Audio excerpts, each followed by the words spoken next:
So, here I am at my desk, shirtless. Now, have any of you ever had the patience, the time, have you ever put in the effort to create your own pantheon of gods? Well, I have. And, all these things I've written, all dedicated to the Pantheon. Now,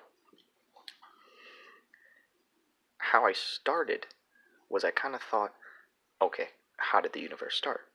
Because that's always where you start. You start at the beginning. And so I chose, like two brothers, that kind of deal, remnants of a previous universe, all that. Now, starting from the birth of the universe, it's an easy thing to do. And what you do after that is you take the gods that you've made, already, and you think, okay, how can I make more with these gods that I already have? Now, I chose a non, icky route, and I just did it so that they used their energy to create more gods instead of, So, this is all pretty much just one huge paragraph of just how the universe was started, how Earth was created. Now, the gods could have chosen any other planet, but they chose here. See, I'm staying somewhat scientific whilst also implementing, religious things here and there. Now, I can't remember which one it is. This one. This one right here. This story, I think, is 10 pages long. Now, creating legends for your Pantheon, that's a little harder, because you have to think, okay, what do I want the setting to be? What do I want, the characters to be like? How do I want the culture to progress? So what I did was I took a little bit from Arthurian lore, not like the actual things themselves, like the gods and the things like that, but I took the culture. So I decided, okay, this pantheon existed somewhere in the 1300s, 1400s, 1500s, somewhere around there. Even though, Arthurian lore was all about, like, the 900s, all that, but whatever. So, you get the gist. You start with the universe, how it began, then the gods that created the universe, and then you focus on Earth, because that's where we live.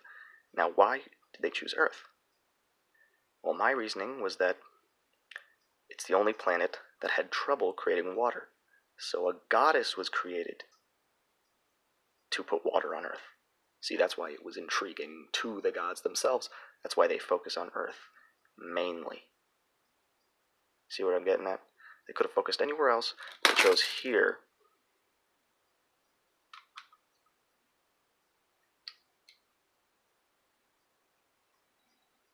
Because it didn't have, water. Get what I'm saying? Didn't have life. And then life started, and then all that, Now, death is also a thing you have to worry about, the afterlife. How's that going to work? Well, I kind of went a Coco, Mexican, Latin culture with a place for remembered spirits. And then once they stop being remembered, they go somewhere else. Now, I specified that place as the Forgotten and the Remembrance being the place where honored and remembered spirits go, and once they're forgotten and, or just hated in general, they go to the Forgotten. Now, it's a very interesting concept, death, because there's a lot of ways you could go with it. So really, you just have to be able to either, if you're able to think of it yourself, good job. but it's easier to just take it from another culture and put a little twist on it. Now, the other thing we have to worry about is, where do these gods live? Where are they watching from? Now, the two brothers that I mentioned before, they're gargantuan. They are so big that they are just in space. One of the brothers, their two eyes are the sun and the moon. So that's how you can imagine the gargantuan size. So they, just live up there. The other one actually controls the Forgotten. And so they're essentially the size of the core of the Earth, because that's really where it is. So they're also gargantuan. So you can't really imagine those. But the other gods, they live above the clouds, but they're invisible.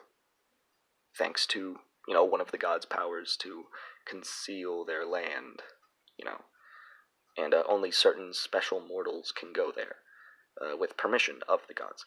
So, and these are called the Broken Isles. That's what I called it.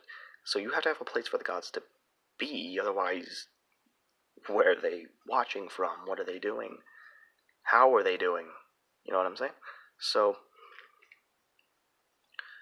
really, that's like the groundwork. All the gods and stuff, that is the groundwork, the culture. And then the gods have to be built around the culture.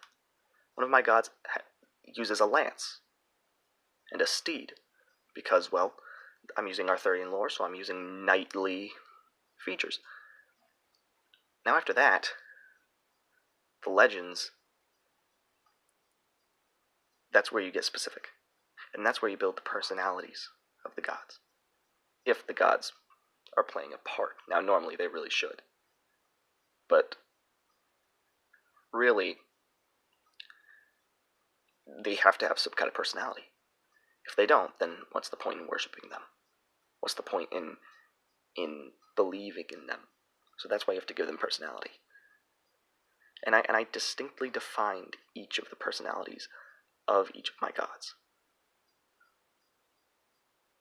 So that helped me kind of develop, okay, this culture, are they more warlike? Are they more, exquisite? Not exquisite, but, a fancy word.